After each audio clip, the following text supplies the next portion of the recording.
अभी हम लोग कब्रिस्तान में जाकर जनाजे की नमाज पढ़े और लाश को दफना के आए, तो ये देखने को मिलता है कि हम सब मुर्दे लोग जाकर दूसरे मुर्दे को दफना के आते हैं। तो ये सिलसिला कब तक रहेगा कि ग्वालपोखर के लोग कब जागेंगे, कब आप लोग अपने हक की बात बोल लेंगे, कब आप लोग इकट्ठा होकर अपने लिए आवाज उठाएंगे।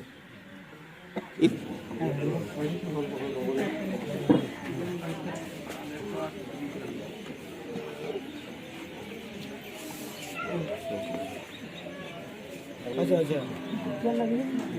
ओ हाँ तुम को हल्का वो पिछवा जादू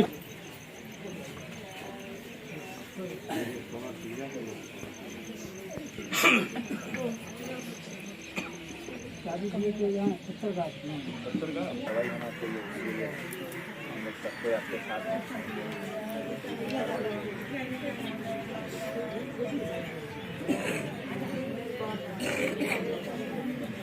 दर्द मिलिए दर्द खत्म हो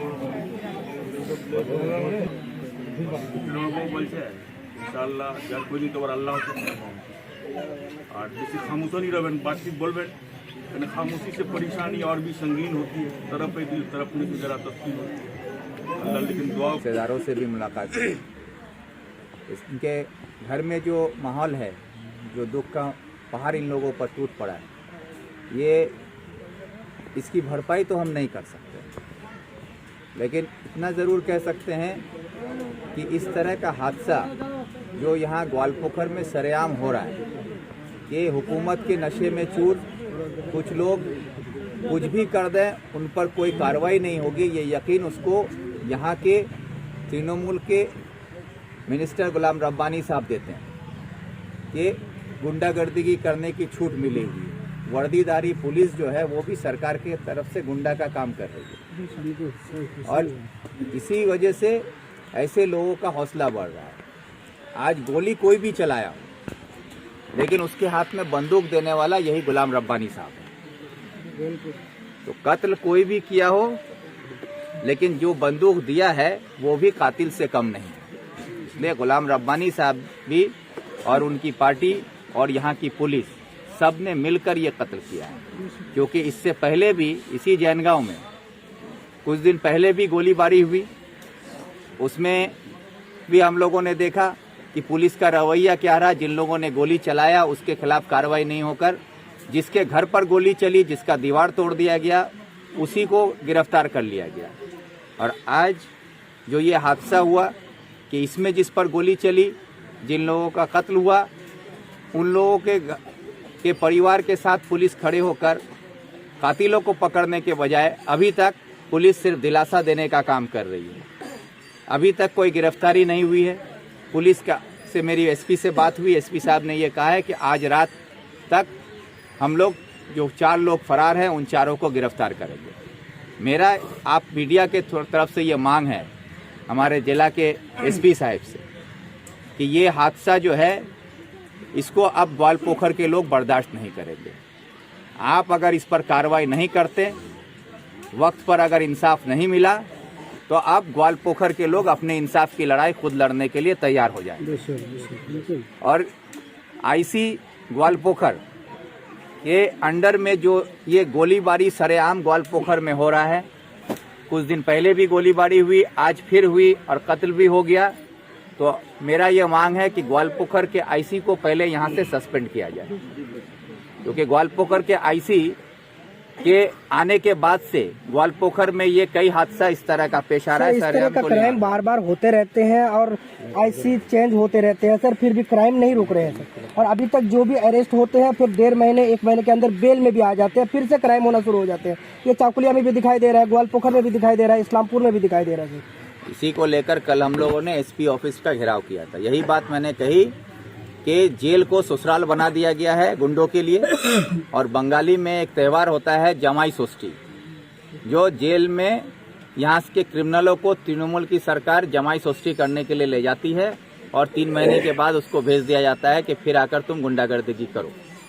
इसके खिलाफ लड़ाई है, इसलिए ये लड़ाई किसी एक अकेले के बस की बात नहीं है।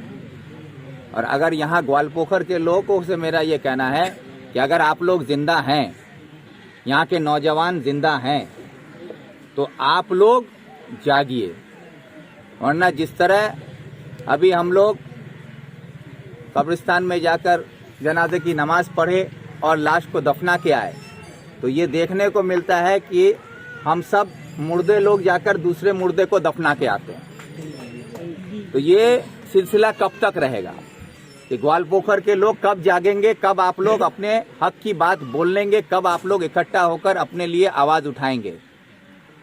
इस उम्मीद में आप लोग जो जिंदा हैं कि कोई आएगा आपके लिए बोलेगा, तो जब आप खुद अपने लिए नहीं बोलेंगे तो आपके लिए कोई नहीं बोलेगा। आप अपने लिए नहीं लड़ेंगे, आपके लिए कोई नहीं लड़ेगा। और आप लोग यहाँ पे गुलाम रब्बानी साहब की लीडरशिप में ग्वालपोखर में पुलिस वर्दी का गुंडा बनकर लोगों पर जुल्म कर रही है, झूठा केस डालकर लोगों की आवाज दबा रही है, और रब्बानी साहब का भाई वो गुंडों का सरदार बनके इस इलाके में गुंडागर्दी को सरेआम अंजाम दे रहा है। और हमारे इलाके के नौजवानों को पंचायत वोट के वक्त में बूथ दखल करने के लिए जो गैर कानूनी हथियार सप्लाई किया गया था तृणमूल की तरफ से, आज वही हथियार इस इलाके के आम आवाम पर इस्तेमाल हो रहा है। आज उसी का ये नतीजा है कि आज जो हथियार से कत्ल हुआ है वो हथियार देने वाला कोई और नहीं, गुलाम रब्बानी साहब खुद हैं। और उसी हथियार से आज हमारे इस गांव में, जैन गांव में, एक नौजवान अपनी जिंदगी से हाथ धो लिया। आज इस परिवार पर पहाड़ टूट पड़ा है। अभी अभी खबर आई कि जिस बच्ची को गोली लगी थी उसकी भी मौत हो गई। अब थोड़ी देर में उसकी लाश भी यहाँ आएगी। फिर आप लोग एक मुर्दे को दफनाने के लिए फिर सारे मुर्दे जाएंगे।